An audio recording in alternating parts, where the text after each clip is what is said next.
Bonjour tout le monde. Aujourd'hui, nous parlerons de la simplicité. Rien n'est impossible si le contraire n'est pas prouvé. La simplicité est facile à utiliser, mais peut être difficile à concevoir. On aura besoin de créativité. Et pour développer sa créativité, il faut changer de perception. On doit accorder une grande valeur à la simplicité.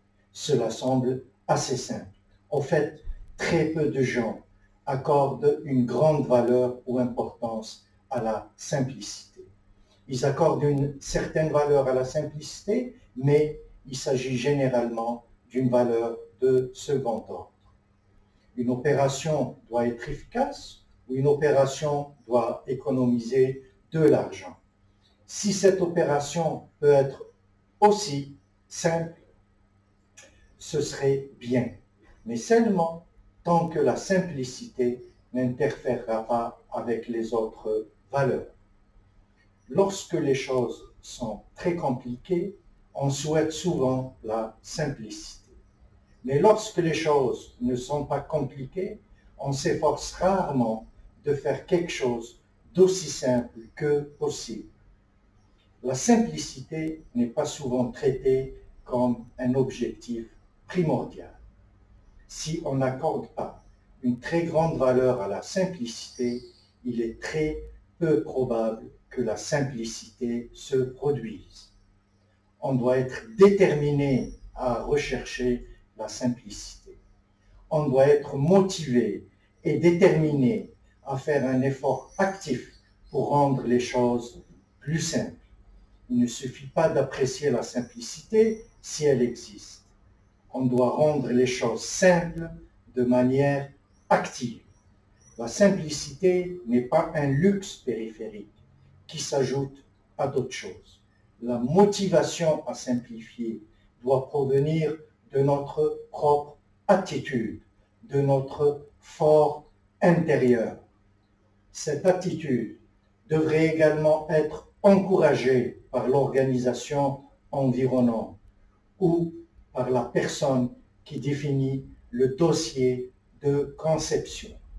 Il est nécessaire d'investir du temps, de l'énergie, de la réflexion, des efforts de conception et de l'argent pour simplifier les choses. Les gens aiment bien la simplicité, si cela ne coûte rien, mais ne veulent généralement pas investir des ressources pour faire quelque chose de plus simple. On doit très bien comprendre le système ou la question posée. On doit être très clair sur ce qu'on essaye de faire. On doit être très clair sur les valeurs.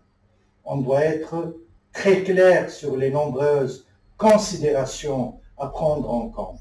Si on cherche à comprendre une situation, un processus ou un système, on doit très bien connaître ce système, ce process ou cette situation. Si on ne le fait pas, le résultat de nos efforts sera plus simpliste que simple. La véritable simplicité découle d'une compréhension approfondie. La simplicité avant de comprendre ne vaut absolument rien. C'est la simplicité après avoir compris qui a une valeur. On doit concevoir des alternatives et des possibilités. L'accent est mis sur la conception. L'analyse joue un rôle important dans la simplification, mais au bout du compte, il faut concevoir une voie à suivre. Le processus de conception de la simplicité nécessite de la créativité et une réflexion latérale. Il ne s'agit pas de concevoir la solution unique. Il s'agit plutôt de concevoir des alternatives et des possibilités, puis de choisir l'une d'elles. La première idée qui vient à l'esprit n'est pas très probablement la meilleure.